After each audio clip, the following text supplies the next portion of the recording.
Hello and welcome to बवाल banking classes. आज हम लोग जीआईबी पेपर 2 में मॉड्यूल ए का चैप्टर 9 यानी operational aspects of NRI business के बारे में पढ़ेंगे।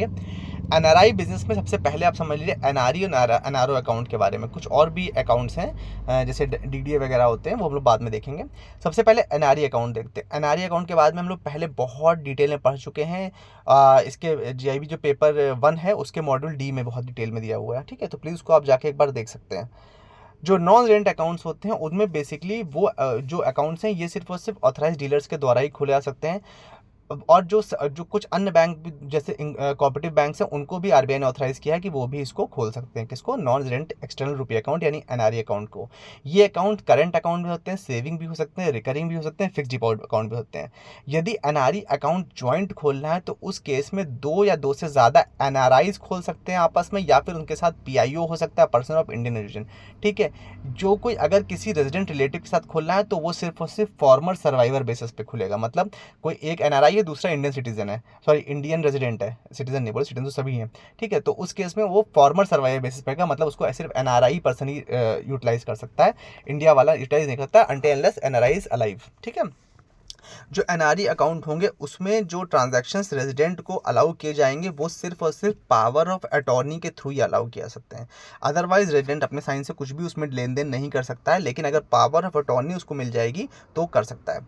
जो रेजिडेंट पावर ऑफ अटॉर्नी दी जाएगी वो कुछ कुछ चीज़ों पर नहीं अप्लाई होगी, जैसे कि पावर ऑफ अटॉर्नी के थ्रू कोई रेजिडेंट एनआरई अकाउंट नहीं खोलता, उसमें काम कर सकता है लेकिन अकाउंट नहीं खोल सकता। साथ ही साथ जो भी उसमें फंड्स होंगे वो आउटसाइड इंडिया रिपैट्रिएट नहीं कर सकता, ये भी अलाउ नहीं है। पावर ऑफ अटॉर्नी होने के बावजूद भी आप नहीं कर सकते, लेकिन एनआरआई अकाउंट होल्डर जो है उसके अकाउंट में कर सकते हैं, ठीक है। किसी को उस जो अमाउंट है एनआरआई अकाउंट में उसका आप कोई गिफ्ट नहीं दे सकते किसी रेजिडेंट को, ठीक है। साथ ही साथ वो जो फंड है उसको आप किसी अन्य एनआरआई अकाउंट में भी ट्रांसफर नहीं कर सकते। एनआरई के केस में क्या क्या ट्रांजैक्शंस परमिट हैं सेविंग और करंट अकाउंट में, वो देख लेते हैं। Before moving on I request कि प्लीज़ आप इस वीडियो को पॉज कर लिए, understand that this video is for educational purposes only. तो भाई किसी भी जो भी परमिटेड करेंसी है उनमें रेमिटेंस परमिट है एनआरई अकाउंट्स में। एनआरई से एनआरई में एफसीएनआरबी यानी फॉरेन करेंसी नॉन रेजिडेंट जो वो वाले होते हैं, एफडी की तरह अकाउंट्स होते हैं, उसमें भी ये अमाउंट आप ट्रांसफ़र कर सकते हैं, ठीक है। इसके बाद क्या क्या डेबिट्स परमिटेड हैं? जो लोकल डिसबर्समेंट किया है वो डेबिट किया सकते हैं। जो भी इंडिया के बाहर रेमिटेंस करनी है वो डेबिट किया सकती हैं। और एनआरई और एफसीएनआर बी में यदि कोई ट्रांसफ़र करना है जो एलिजिबिलिटी है उसके हिसाब से वो भी किया जाता है। एनआरई अकाउंट्स जो हैं, जो टेन्योर होता है, अगर एनआरई अकाउंट्स में टर्म डिपॉजिट बनाया जा रहा है तो उसका टेन्योर कम से कम 1 साल होना चाहिए मिनिमम। जैसे नॉर्मल जो एफडी आपके बैंक में होती है इंडियन रेजिडेंट्स की, उसके लिए मिनिमम क्या होता है, 7 दिन होता है, मैक्सिमम 10 साल होता है।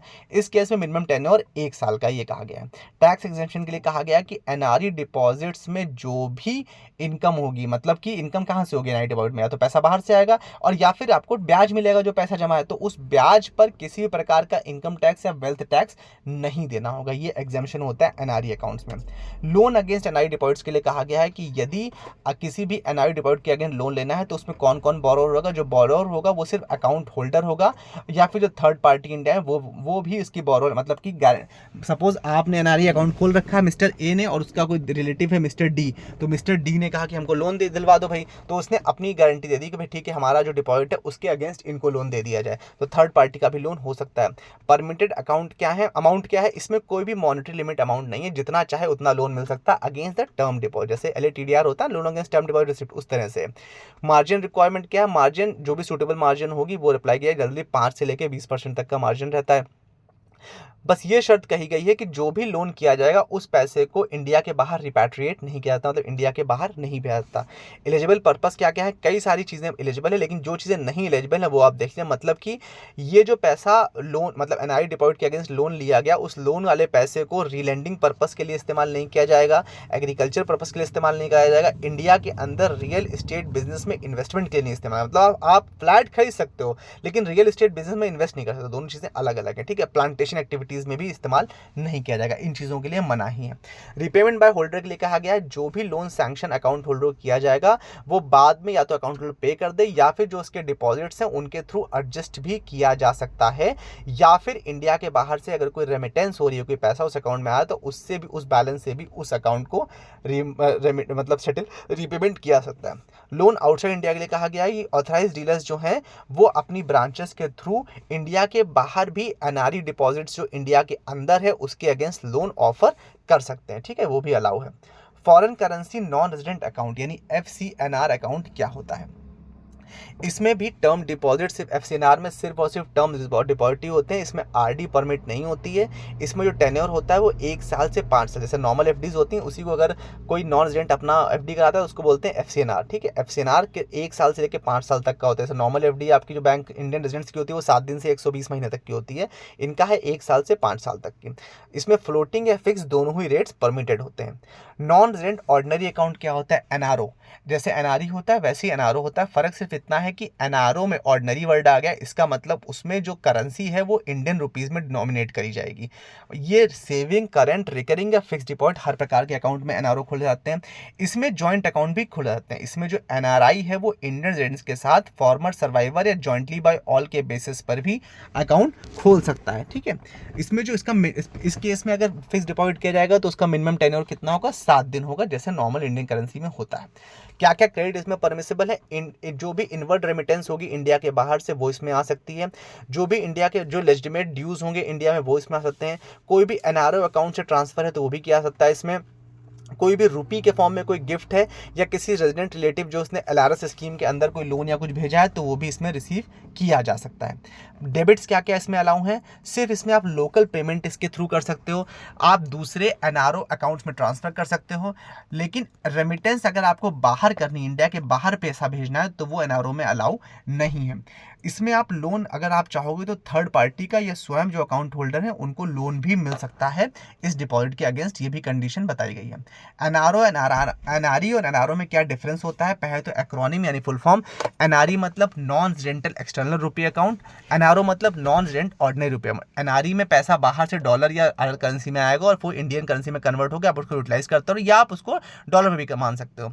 NRO में आप उसको सिर्फ रुपी में ही मानोगे, आपको रुपी में ही मिला, आ सकता है डॉलर में, लेकिन जो डेबिट होगा वो सिर्फ और सिर्फ रुपीज़ में ही होगा, ठीक है। मीनिंग क्या है कि इसमें आपने एक्सटर्नल सोर्सेज से पैसा मंगा लिया, इसमें भी एक्सटर्नल सोर्स से पैसा मंगा लिया, बस फर्क है करेंसी के फॉर्म का, ठीक है।